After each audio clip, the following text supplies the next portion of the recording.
Hi, my name is Lauren Carter Riley, and I'm the head writer and the lead of Sunday O'Riordan on TikTok. We have gone barreling into season 2 with the same gusto that we did for season 1, so I thought it would be fun to take a minute and talk about where some of the characters are, talk about some new ones, kind of figure out where the old ones are currently, and I figure there's no better place to start than with the men. Because there are a lot of them this season, and though they are decorative, they are also messy, so I think it's important that we get into some details. For every character in the series, I think that with season 2, it's discovering that you're no longer in the minor leagues now, you're playing with the big kids. And there's going to be growing pains and there's going to be, confrontation there. And I think one of the people that's going to be going through the most growth is Kai.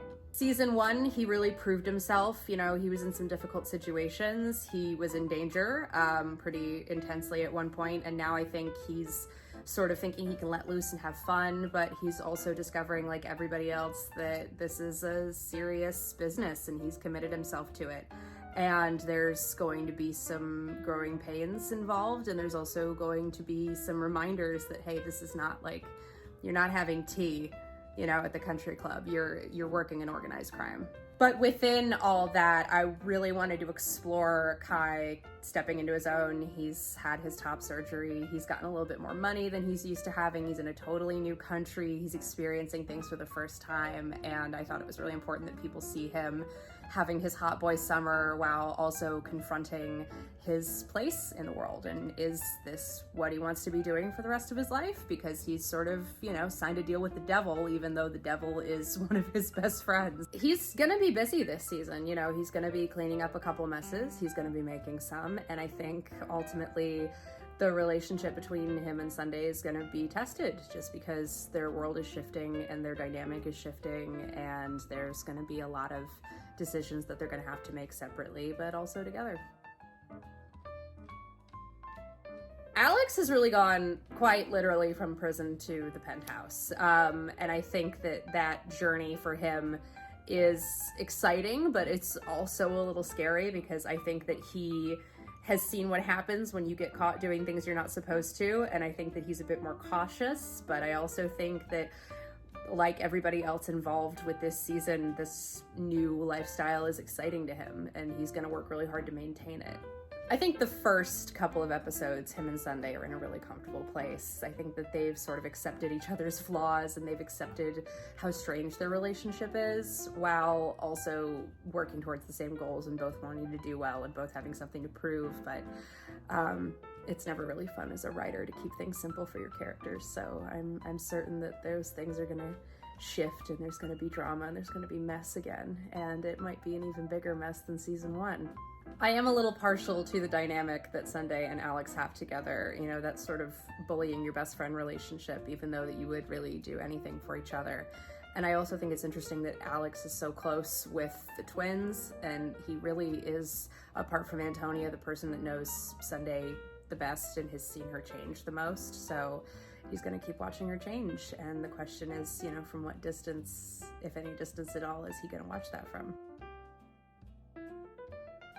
The twins are basically going through that big growth spurt emotionally and physically at this point in their lives. They're 16. This is their first summer abroad. Their parents have just gotten divorced. There's a lot of things changing in their lives, and they're gonna act out. They're gonna do stupid shit. I think we've also seen that with Michael already. He's testing his mom, and he's pushing the limits, and he's experimenting with some substances, hopefully nothing too serious, but that remains to be seen. And then Maddie is sort of off doing his own thing, but I think that there's going to be some instances where he's going to have to call his stepmom, and maybe Sunday's going to have to go out and make sure that he's doing okay, that he's not doing anything stupid. If he does do anything stupid, she'll always go fix it for him, whether or not that's the healthy decision to make.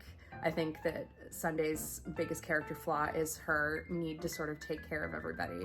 And maybe this season she'll start learning that she can't fix everything for her kids, because they're not little anymore. And sometimes the messes they make are bigger than something that a mother can clean up.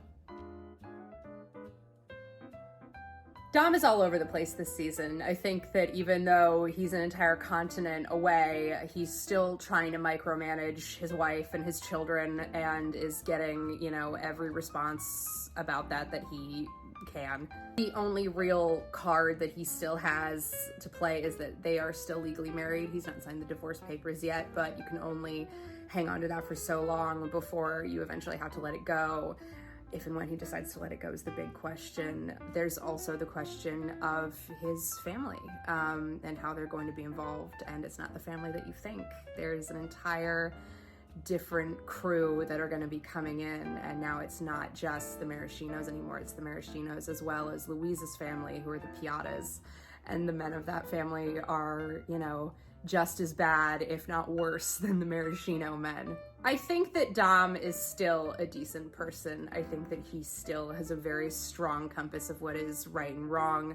I think that his ego's a little bruised right now, so whether or not he chooses to keep that compass as focused as it's been remains to be seen. He's ultimately still in love with his wife and wants what's best for his kids, but that doesn't mean that he's gonna make that obvious to anybody involved.